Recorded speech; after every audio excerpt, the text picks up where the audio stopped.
Alhamdulillah,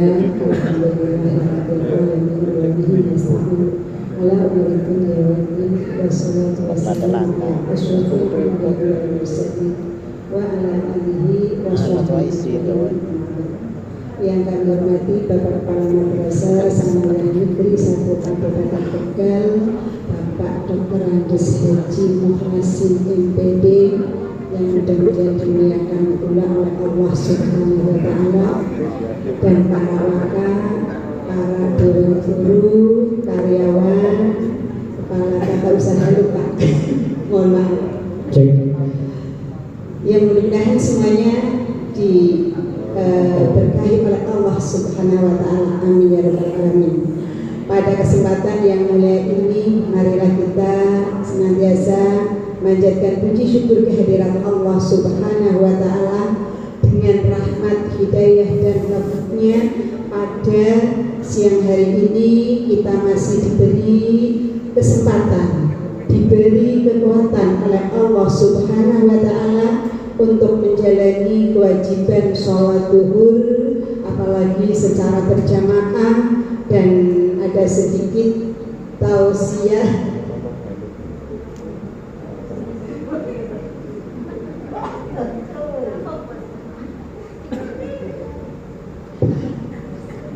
mudah-mudahan semuanya ini mendapat ridha dari Allah Subhanahu wa Ta'ala dan nantinya bermanfaat bagi kita semua. Amin ya rabbal alamin. Salawat serta salam kita sanjungkan kepada Nabi kita Muhammad Shallallahu Alaihi Wasallam. Kita sebagai umatnya tentunya selalu mengharapkan syafaatnya. Untuk itu mari kita senantiasa bersolawat kepadanya agar kelak kita mendapatkan syafaatnya. Amin ya rabbal alamin. Bapak Ibu yang dimuliakan Allah Subhanahu wa Ta'ala, pada kesempatan ini saya tidak akan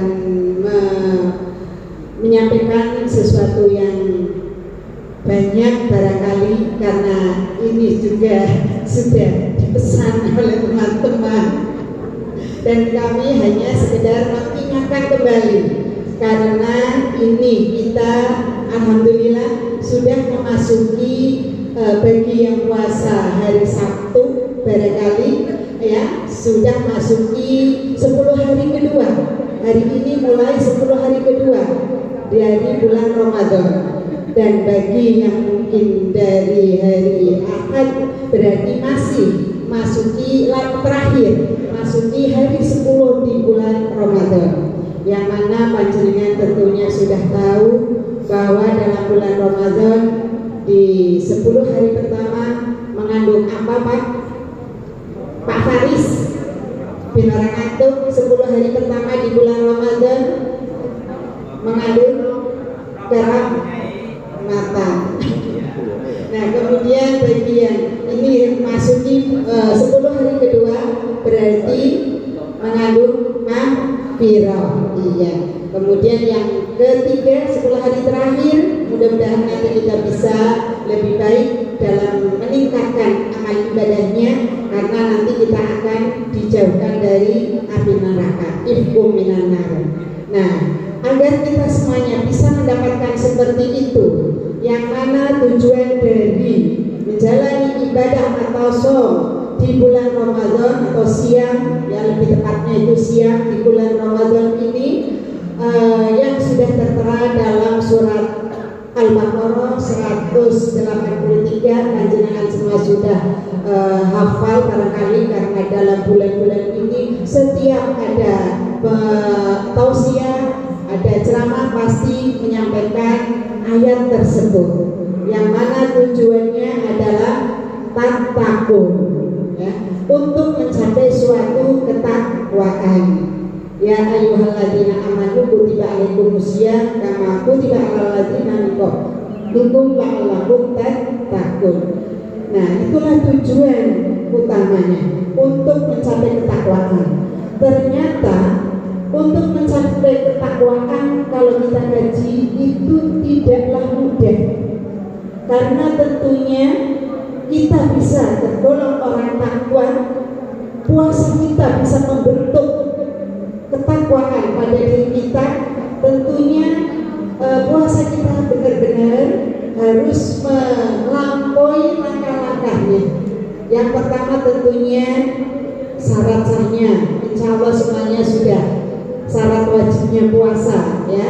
Yang berhak berpuasa insya Allah semuanya sudah tahu, sudah deh, jadi tidak usah saya bahas. Nah kemudian yang kedua, rukun puasa. Rukun puasa biar kita puasanya sah itu apa? Panjenengan juga insya Allah sudah tahu. Yang pertama diantaranya, yang pertama adalah niat. Nah, niat di bulan Ramadan, puasa Ramadan memang beda dengan niat puasa sunnah. Kalau bulan Ramadan puasa niat itu harus di malam hari sebelum terbit fajar, ya, di malam hari sebelum terbit fajar. Tapi kalau puasa sunnah ini kan tidak boleh siang hari, ya ini dikisahkan atau diceritakan oleh Rasul Muhammad SAW ketika Rasul atau sudah merupakan suatu kebiasaan Rasul setiap pagi setelah menjalani ibadah, sholat subuh, wirid dan sebagainya, datang ke rumah, pulang ke rumah, menanya kepada istrinya apakah ada makanan yang bisa dimakan. Kalau tidak ada, Rasul melaksanakan puasa. Itu seperti itu. Nah, berarti kan dengan kisah seperti itu berarti puasa sunnah boleh pada siang atau pagi hari. Nah, kemudian bahkan kalau puasa sunnah juga bisa dibatalkan. Kita lagi menjalani puasa terus dibatalkan karena ada sesuatu atau terutama makanan yang menarik barangkali, atau mungkin ada kegiatan yang mungkin nantinya melelahkan atau mengganggu, akhirnya dibatalkan. Tapi kalau puasa wajib kan tidak, boleh membatalkan puasa kalau benar-benar itu menurut syar'i, menurut syariat Islam yang diperbolehkan. Misalkan sakit, datang haid, ya misalkan seperti itu, atau nifas dan sebagainya. Insya Allah panjenengan tahu. Nah kemudian yang tahapan ketiga apa? Adab siang, adab dalam berpuasa. Dan inilah yang tentunya yang menjadikan apakah puasa kita mendapatkan pahala apa tidak. Kalau sekedar puasa kita hanya menahan makan dan minum dari terbitnya fajar sampai tenggelamnya matahari, mungkin itu gampang, ya. Nah, tapi inilah, nah kalau sekedar itu, ya puasanya hanya menahan lapar dan haus saja. Nah, tapi puasa dalam hal ini harus secara fisik dan secara rohaniah. Nah, makanya adabnya apa? Di antaranya adabnya harus hifdzi lisan, menjaga lisan, karena biasanya dengan lisan itu kita akan mudah merusak puasa kita. Sudah seharian menahan lapar haus, tapi karena lidahnya enggak dikontrol, mengatakan, nah lidah yang bagaimana? Yang mengatakan hal-hal yang tidak baik, ya, yang kotor, misalkan, nah cerita-cerita ternyata sing di nanda kena sing ora bener misalkan. Nah, atau mungkin berdusta, atau mungkin menggunjingkan orang lain. Nah, makanya ini perlu, nah adabnya yaitu dengan hifdzi lisan, menjaga lisan. Nah, apalagi ada hadis yang mengatakan salamatul insan fi lisan, selamatnya manusia memang bisa juga terletak pada lidahnya. Apalagi lagi puasa, kita harus benar-benar menjaga lidahnya. Nah, lidah kita gunakan untuk kebaikan. Ya tentunya bukan hanya sekedar lidah, tapi semua anggota badan kita gunakan yang semestinya agar puasa kita benar-benar bisa diterima oleh Allah Subhanahu wa Ta'ala, yang nantinya bisa mengantarkan kita menjadi orang yang tattaqun atau orang yang bertakwa. Ya. Di samping adabnya juga kita yang menjaga adab dalam berpuasa juga diisi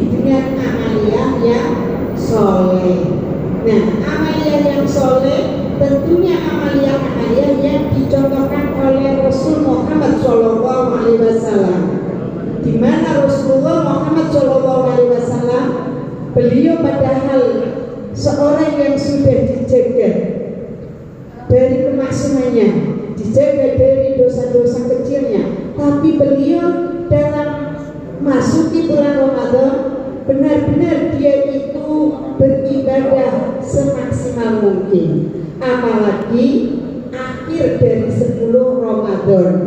Nah, tentunya kita sebagai umatnya pun mari kita isi Ramadan ini dengan amalan-amalan soleh yang dicontohkan oleh Nabi kita Muhammad SAW. Nah, di antaranya apa? Rasul senantiasa qiraatul Quran. Nah, atau yang lebih dikenal dengan bertadarus. Nah, ini memang waktunya digunakan terus untuk membaca Al-Quran. Nah, tentunya membaca saja memang sudah pahalanya besar, satu huruf dinilai satu kebaikan pahalanya 10. Nah, itu berapa huruf dari ayat Al-Quran yang pernah panjenengan baca? Tentunya banyak sekali. Nah, itulah gambaran pahalanya. Nah, kemudian tentunya dalam membaca Al-Quran lebih baik lagi seandainya kita pahami, mentadaburi Al-Quran. Kemarin sebelum Ramadan, alhamdulillah kita sudah bertadabbur alam ya melalui kegiatan outbound. Nah, tentunya kita dengan terjun ke alam secara langsung di nah itu tentunya panjenengan tahu persis atau bisa menikmati sejuknya alamnya, indahnya alamnya. Dan ini mudah-mudahan bisa meningkatkan ketakwaannya. Nah, sekarang kita dalam Ramadan ini kita bertadabbur dengan Al-Quran, memahami, menghayati isi Al-Quran. Kalau toh mungkin kita belum paham artinya, ya di samping kita baca, sempatkanlah barang satu ayat. Misalkan kita pahami arti satu persatu lafadznya, kita pahami kandungannya agar sedikit demi sedikit kita mengerti isi kandungan Al-Quran. Barangkali dengan kegiatan seperti ini, yang mana puasa itu tentunya panjenengan kegiatan fisik yang lain itu dikurangi. Nah, marilah kita sempatkan diri kita dalam baca Al-Quran. Dalam waktu sehari ada kesempatan untuk memahami makna dari kandungan Al-Quran. Insya Allah ada kesempatan ya. Nah, memang kita bisa beramaliyah soleh amat tidak tergantung niat kita, dan tentunya biar kita bisa menjalannya diagendakan. Karena apa? Dalam bulan Ramadan ini setahun kita baru bisa ketemu, belum tentu tahun depan, masa yang akan datang kita akan ketemu lagi. Walaupun doa kita tetap minta tawil umurona ya, minta dipanjangkan umurnya, tapi kita nggak tahu persis. Makanya dalam Ramadan ini mari kita sempatkan, kita manfaatkan bulan Ramadan yang penuh keberkahan, penuh dengan maghfirah. Kita gunakan untuk beribadah kepada Allah, terutama mohon ampunan kepada Allah agar dosa-dosa yang dulu kita jalani atau yang mungkin telah kita lalui bisa diampuni. Kalau kita sebagai seorang yang takwa, insya Allah. Karena orang takwa itu insya Allah tergolong orang yang akan diberi keuntungan oleh Allah Subhanahu wa Ta'ala. Nah, di samping mentadaburi, memahaminya, nah terus akhirnya tentunya kalau kita paham bisa kita terapkan dalam kehidupan sehari-hari. Nah, Quran sebagai petunjuk hudalinas, nah sebagai petunjuk bagi kita, dan juga sebagai bayina, sebagai penjelas. Nah, kita yang mungkin kurang tahu persis dalam syariat Islam, terus terang aja saya sendiri masih belum begitu luas pengetahuannya. Makanya adanya taklim seperti ini kita gunakan, terutama ya saya menyampaikan ini mengingatkan untuk diri sendiri untuk muhasabah kepada Allah dan sekali koreksi diri kepada diri sendiri, apakah selama Ramadan yang kita telah jalani ini sudah menjalaninya sesuai dengan petunjuk Rasul Muhammad SAW apa belum. Nah, mumpung ada masih kesempatan, tentunya kita harus jalani. Dan yang kedua yaitu sedekah. Insya Allah Bapak Ibu sudah menjalaninya ya, dan meningkatkan. Makanya di lingkungan lingkungan rumah kita pun biasanya ada tajil, ada orang minta donatur dan sebagainya. Nah, kalau memang didatangi ya walaupun seberapa lah dikasih. Nah, ini karena apa? Pahalanya insya Allah dilipat gandakan. Dan yang ketiga, meningkatkan amalia apa? Sholat, ya. Yang alhamdulillah di sekolah kita sudah diberi kesempatan untuk duhur berjamaah. Ini merupakan suatu amalan yang tergolong dicontohkan pula oleh Rasulullah Muhammad SAW, yaitu sholat berjamaah. Nah, apalagi setelah itu adanya taklim. Nah, ini sholat tentunya bukan hanya sekedar wajibnya. Nah, yang maksud ditingkatkan, kalau wajib itu sudah pasti dan 5 waktu. Tapi sholat sunnahnya mana yang kira-kira kita belum jalani? Mumpung di bulan Ramadan ini kita sambil belajar menerapkan pembentukan karakter, semoga nanti setelah Ramadan pun akan tertanam dalam diri kita untuk biasa mengamalkan sholat sunnahnya, terutama tentunya sholat rawatibnya ya, yang ada 12 kalau tidak salah ya, baca duhur, baca duhur dan sebagainya. Nah, apalagi terutama subuh ya, subuh itu sangat qobliyah, subuh itu sangat mulia sekali. Kalau kita baca fadilah dari sholat sunnah, ya Allah subhanallah sekali, itu betul-betul sangat menarik sekali, termasuk bisa memberikan dorongan. Atau ada lagi misalkan yang belum duha, monggo duhanya dijalani, atau yang sudah dijaga biar tidak sampai ketinggalan. Nah, karena apalagi yang mungkin ini aktivitas sekolah juga jamnya siang, mungkin ada di lingkungan kita sesudah subuh ada kuliah duha atau pada subuh atau taklim ya, diikuti. Kalau bisa lagi sholat biasanya di masjid atau di musola, diikutilah karena kesempatan baik. Karena kalau panjenengan bisa menjalani sholat subuh berjamaah di tempat masjid atau musola, kemudian bisa zikir sampai terbitnya atau sampai munculnya matahari. Nah, ini kita juga ada kesempatan untuk sholat apa? Sholat isyraq ya. Nah, pahalanya sangat luar biasa. Nilainya seandainya kita bisa menjalankan, tapi syaratnya memang sholat berjamaah, kemudian zikir, jangan meninggalkan tempat di situ. Ya, kalau sekedar misalkan batal wudhu tak boleh, wudhu dulu nanti dilanjutkan itu ya. Nah, maksudnya tidak ada aktivitas lain kecuali kita lagi memunajat kepada Allah. Nah, atau mungkin ikuti taklim. Nah, itu kan termasuk juga zikrullah. Nah, sesudah itu sudah masuk waktunya, berarti duha pertama matahari terbit. Nah, itu untuk sholat isyraq 2 rakaat, pahalanya senilai haji dan umrah. Nah, padahal sekarang kita mau haji jasa sulit sekali ya. Mudah-mudahan tahun ini bisa berangkat Indonesia untuk haji. Nah, kalau berangkat kan nanti Pak Kepala juga bisa membimbing akhirnya ya. Nah, itu bisa nilai pahalanya itu senilai dengan haji dan umrah. Nah, belum lagi misalkan kita tingkatkan lagi yang mungkin kadang-kadang kita lupa, salat sunnah sesudah wudhu, syukrul wudhu ya. Nah, itu karena ini juga diriwayatkan oleh Nabi kita Muhammad SAW. Nabi pernah, dalam kisahnya Nabi pernah mendengar alas kakinya Bilal ada di surga, yang akhirnya Nabi nanya pada malaikat, nah kenapa kok Bilal ada di surga? Rahasia apa yang menjadikan dia di sana? ini alasannya sudah terdengar suaranya, maksudnya suara dari sandalnya. Nah terus malaikat bilang itu keistimewaannya dia tidak pernah meninggalkan sholat sesudah wudhu. Nah 2 rakaat.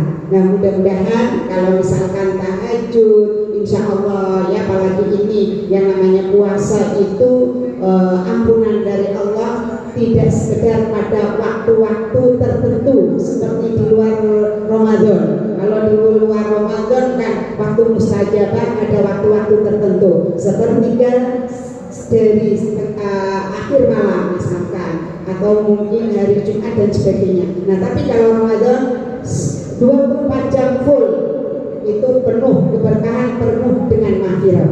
Nah barangkali itu ini terus dah tergolong terlalu banyak. Mohon maaf, jadi ditingkatkan amaliyah yang lain, diantaranya yaitu sholat ya, kita harus bisa menjalannya, terutama ditambah dengan sholat sunnahnya. Tentunya qiyamul lail ya, paginya atau siangnya kita siang, malamnya kita dirikan untuk sholat malam atau qiyamul lail. Apalagi nanti mengakhiri dari 10 akhir Ramadan, kita mungkin juga bisa sempatkan diri untuk bisa beriktikaf, terutama bapak-bapak ya. Apalagi di lingkungan Islami Kabupaten Tegal juga banyak masjid-masjid yang membuka untuk tempat iktikaf. Nah tentunya kalau banyak temannya kita akan lebih semangat. Kurang lebihnya mohon maaf, dan semuanya wallahu a'lam. Kita hanya bisa berikhtiar, kita hanya bisa mengharap keberkahan dari Allah, terutama untuk anak keturunan kita. Rabbana hab lana min azwajina wa dzurriyyatina qurrata a'yun waj'alna lil muttaqina imama. Subhana rabbika rabbil izzati amma yasifun wa salamun alal mursalin walhamdulillahi rabbil alamin. Saya akhiri. Assalamualaikum warahmatullahi wabarakatuh.